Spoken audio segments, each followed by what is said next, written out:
This just coming into our newsroom, Solano County Sheriff's deputies have shot and killed a man. It happened around 2:45 this morning on Central Way and Pittman Road. The suspect died at the scene. It's one of the most talked about Oscar contenders of the year. Although controversial, Babylon is now in theaters, and Marcus Allen says its epic scenes on the big screen is what to watch. Y'all, imagine this. You are at a McDonald's on a Friday night and your car is stolen. That was the reality for one Sacramento couple. And I'm glad you brought that up because I crunched the numbers during commercial break. So if your kid is going to maybe Sac State, they're going to pay $32,000 when it's said and done. You go to UC Davis, you're looking at $56,000. So for people who are saying $10,000 ain't nothing, well, maybe it's not. But also remember, I'm sure your mom told you, don't complain, get what you get, don't throw a fit. That is true. Many politicians are trying to meet in the middle here. But thanks. I wanted to see what people here are paying, but also don't forget, this is not just about students, parents who maybe did a Parent Plus loan, trying to help their kids out, pay these loans. They are looking at the president too, saying, what about me? Happened again. A dramatic crash on Hitchcock Way in South Sacramento caught on camera. It's a neighborhood terrorized by traffic. Our Devin Truby was there for one of the most recent incidents, and here at ABC 10, we stand for you. So when the community called, we answered again. Bed Bath & Beyond announcing it will close another 62 stores on top of the dozen announced in September amid talks of filing for bankruptcy. That brings the total number of store closures to 120. The retailer also operates Bye Bye Baby. Businesses leaving means people leaving. The U.S. Census data came out with its population report just Thursday. It found California had the largest drop in population compared to other states like Texas. Miller says they are not going too far. 64% are going to cities in Nevada, Arizona, Texas, and Oregon. The identity of the boy won't be released until family has been notified, and no suspect information is available at this time. If you know anything about what happened, call the Sacramento County Sheriff's Office. Stockton police are investigating 3 shootings that happened Friday night, and one of those left one person injured. Wow, putting blankets on the glaciers to save them. What a powerful story to show climate change continues to happen. The clock reads 9:15. Let's verify. We're getting closer to Santa coming down that chimney, but first, you'll have to avoid the Grinches that are trying to steal Christmas. They're also called scammers. Brandon Lewis from our National Verified team tells us how to avoid some of the biggest scams that are out there this time of year.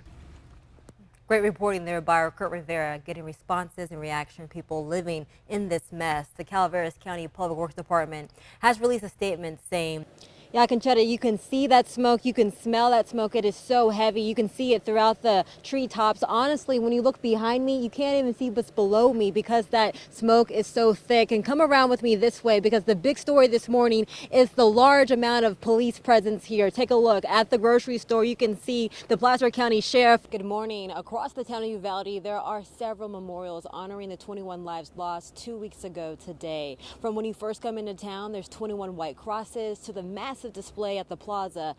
More questions than answers came out of the press conference today. The superintendent did address where Robb Elementary School students will attend school come fall, but failed to answer any questions regarding the district's response the day of the mass shooting. Yeah, while the electrifier continues to burn this morning, you can see and smell the smoke from the Italian picnic grounds. This is where people are being asked to evacuate. Deputies throughout the night were knocking on doors, telling people they needed to leave their homes. And here at the evacuation center is where I met Paul Keaton. He is the Red Cross shelter manager. And Paul, tell me about the resources you have here for those who are in need.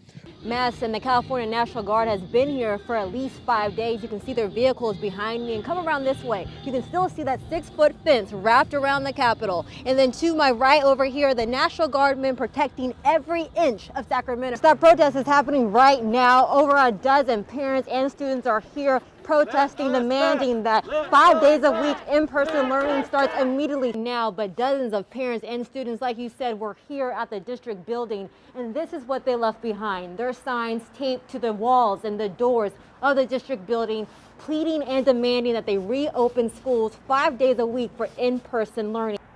I'm standing in the exact spot where Mario Gonzalez lived his final moments. Here's the memorial that was made in his honor. People have came here all throughout the day to show their respects, but now an outside agency is conducting an investigation into the police department on whether or not his death was a result of excessive force. That's right, Kurt. Here in Chester, it's a ghost town, not just because most of the population has evacuated, but coming into Chester, you see a gray, ghostly screen of smoke leading you into town. And fire crews tell me they don't know when people will be able to return to their homes. With 3 cats, 2 dogs, a turtle, and several birds, pet supply owner Michelle Watkins packed up her family and evacuated Chester. She is now staying in a trailer at an evacuation center in Susanville. The cats are living in a bathroom in the trailer because it's not our trailer, and they're confined with their cat box and their food and water. The dogs sleep inside with us. The birds and the tortoise all sleep in our car at night. There's no place inside for them. Watkins says she is worried about her animals in the hot temperatures, and the smoke is making air quality a concern. I check it every day when I check the temperature. We can put them inside and get them contained. I've had people offer to foster. Thunderstorms overnight came with high winds, creating an extreme fire event for fire crews. Plumas County announcing they are counseling repopulation for Chester, Lake Almanor West, and Prattville. We did have 2 new starts last night. They got on them very fast.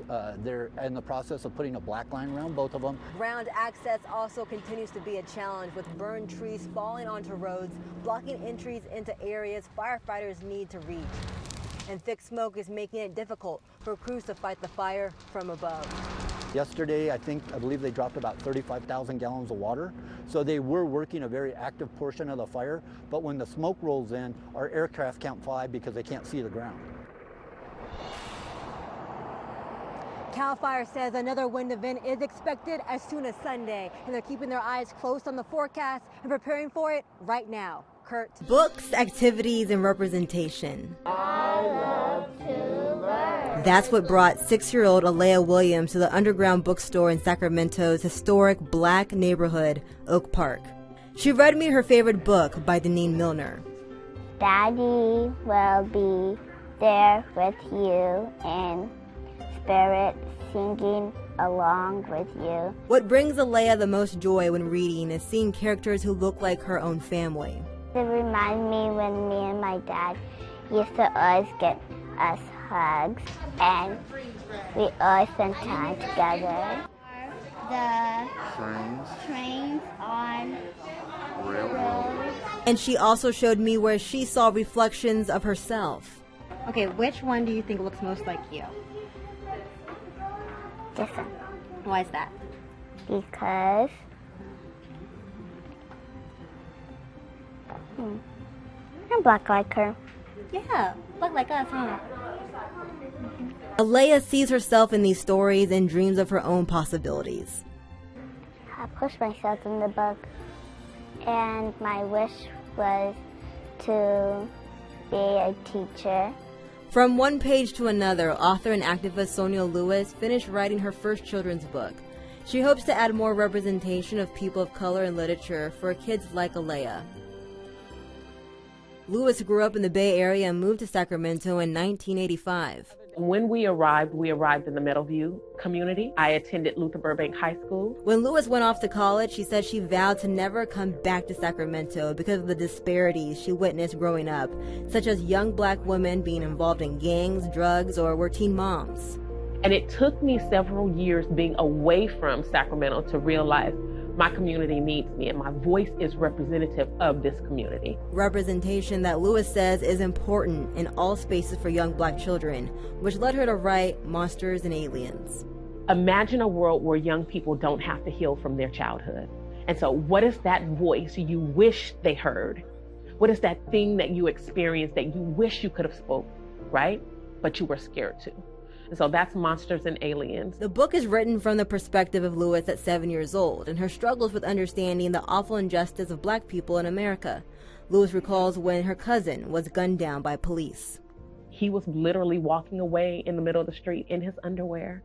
No weapon, but because he was defiant and not paying attention, he was shot in the back. And so listening to that as a young child, I think I internalized those things. And I was like, we had just had a lesson on the Statue of Liberty. And my teacher said something about liberty is like the freedom to live and the freedom to choose. And I was like, well, then killing cousin Carl wasn't liberty. With photos of Lewis's childhood sealed on the cover, she hopes her book continues the conversation about why all types of representation is necessary. I'm just saying that representation makes a kid say that there are endless possibilities. I am smart.